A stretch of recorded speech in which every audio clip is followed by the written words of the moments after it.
Oh my God, అసలు పొద్దున్న లేవంగానే న్యూస్ చూసి అసలు మైండ్ పనిచేస్తలేదు. కొంచెమన్నా అసలు బుద్ధి ఉందా?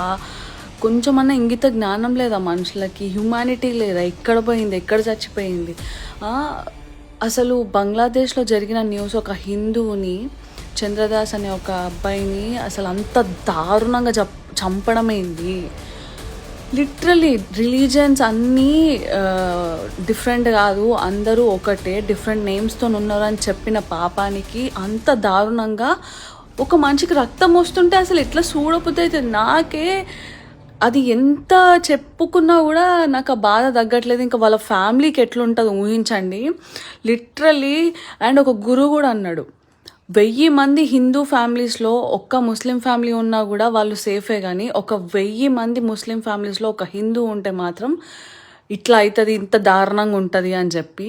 ఆఫ్టర్ నోయింగ్ అబౌట్ ఇట్, 1971లో బంగ్లాదేశ్కి మనం ఇండియన్ మిలిటరీ హెల్ప్ చేసింది ఇండిపెండెన్స్ కోసం. అట్లాంటిది ఇప్పుడు ఇండియన్ మనుషుల మీద అంత తిరగబడి అంత దారుణంగా ఒక జంతువుని కూడా అంత దారుణంగా మనం చూడం. అట్లాంటిది ఒక మనిషిని అంత దారుణంగా చంపడం ఏంది? ఇట్లా ఎన్నో జరుగుతున్నాయి.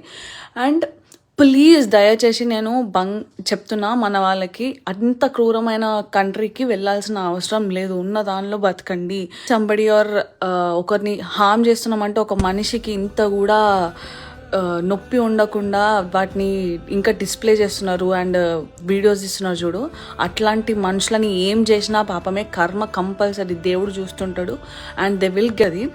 ఒక కైండ్ హార్ట్కి కూడా ఎంత పెయిన్ ఫీల్ అవ్వగలుగుతున్నా అంటే ఆ మనిషి అసలు ఆ సోషల్ మీడియాలో చూసే వీడియోలను చూస్తుంటే ఎంత దారుణం. అరే రిలీజన్ అందరూ ఒకటే, నేను కూడా చెప్తున్నా, రిలీజన్ అందరూ డిఫరెంట్ నేమ్స్తో ఉన్నా కూడా దేవుడు ఒకటే, కానీ దేవుడికి డిఫరెంట్ నేమ్స్ ఉన్నాయి. అందరు దేవుళ్ళు చెప్పి కలిసి మంచిగా ఉండండి, ఒకరికొకరు ధైర్యం చెప్పుకోండి, పాజిటివ్గా ఉండండి, మంచిగా చెప్తారు. ఇట్లా ఒకరినొకరు చంపుకోమని ఎవడు చెప్పడు. ఇది ఒక పిచ్చితనంలో ఉండిపోయి మనుషులను ఒకరినొకరు చంపుకోవాలి అన్న స్టేజ్కి వెళ్ళిపోయి సైకోల్ లెక్క బిహేవ్ చేస్తున్నారు మనుషులు కూడా.